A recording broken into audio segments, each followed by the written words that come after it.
একদিন মাটির ভেতরে হবে ঘরে মন আমার, কেন বাঁধো দালান ঘর রে মন আমার, কেন বাঁধো দালান ঘর। প্রাণ পাখি উড়ে যাবে পিঞ্জর ছেড়ে, ধরা ধামে সবই রবে তুমি যাবে চলে। বন্ধু বান্ধব যত, মাতা পিতা দাদা সুত, সবই হবে তোমার পরে মন আমার, কেন বাঁধো দালান ঘর। একদিন মাটির ভেতরে হবে ঘরে মন আমার, কেন বাঁধো দালান ঘর। চিল্লা এখন ঠিক কিনা? চলে যেতে হবে, তারপরও এইটা আমার, ওইটা আমার, সব আমার, এগুলো বলি না আমরা? এটা কার বাড়ি? দেখবেন বলে আমার বাড়ি। কি করে এটা আপনার বাড়ি হয়? আপনার আগে আপনার বাবা যখন এই বাড়িতে থাকতো, কেউ যখন জিজ্ঞেস করতো কার বাড়ি, আপনার বাবা বলতো আমার বাড়ি। আবার আপনার দাদা যখন থাকতো, ওনারা যখন জিজ্ঞেস করতো বাড়িটা কার বাড়ি, সে কি বলতো? চিন্তা করছেন? এক বাড়ি, কত দাবিদার। আবার আপনি মরে গেলে আপনার ছেলে বলবে এটা আমার বাড়ি, আপনার নাতির সময় নাতিও বলবে আমার বাড়ি। নাতির নাতির নাতির নাতিও যখন এই বাড়িতে থাকবে, কেউ যখন বলবে বাড়িটা কার, সে কি বলবে? কথা কর।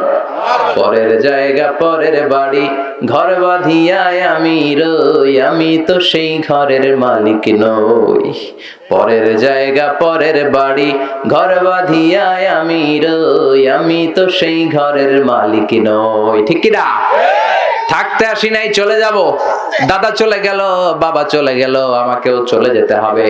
এজন্য বিশ্বনবী বলতেন আকসিরু যিকরা হাযিমিল লাযাত, জীবনের সব স্বাদ আহ্লাদ, সুখ আনন্দকে যেই জিনিসটা পানি করে দেয়, ওই জিনিসটারে বেশি বেশি স্মরণ করো। কোন জিনিসটা জীবনের সব সুখ শান্তি নষ্ট করে দেয়? মৌত। এই মৃত্যুর কথাই আমরা বেমালুম ভুলে যাই। আমাদের লাইফস্টাইল দেখলে, আমাদের খাওয়া দাওয়া চলা ফেরা বিত্ত বৈভব আর দাপট দেখলে মনে হয় আমরা মরবই না, মনে হয় আমরা ফেরাউনের চাচাতো ভাই। ঠিক কিনা? ওই ফেরাউন তো বাঁচতে পারে নাই, পারছে? কথা কন। পৃথিবীতে কেউ তো স্থায়ী হয় না, হোক না সে ফেরাউন কি বা নমরুদ, কেউ ভাবে চিরদিন রয় না, কেউ ভাবে চিরকাল রয় না। ঠিক কিনা? চিরকাল কেউ থাকতে পারবে? ফেরাউন পারছিল না। ইন্না বাতশা রাব্বিকা লাশাদীদ, আল্লাহর ধরা বড় কড়া, আল্লাহর ধরা বড় কড়া। মনে রাখবেন, আল্লাহ ছাড় দেয় কিন্তু ছেড়ে দেয় না। আল্লাহ কি দেয়? কি দেয় না? ফেরাউন রে ছাড় দিছে, ছেড়ে দিছে নাকি? নমরুদ রে ছাড় দিছে, ছেড়ে দিয়েছে নাকি? আবু জাহালকে ছাড় দিয়েছে, ছেড়ে দিয়েছে নাকি? এখনো দেখা যায় আল্লাহ অনেক রে ছাড় দেয় কিন্তু ছেড়ে দিবে নাকি? কথা কম, আরো জোরে। ছেড়ে দিবে না। তিনি ছাড় দেন, তিনি ছেড়ে দেন না। এটাই হচ্ছে আল্লাহর সুন্নাত। চিৎকার করে বলেন ঠিক কিনা?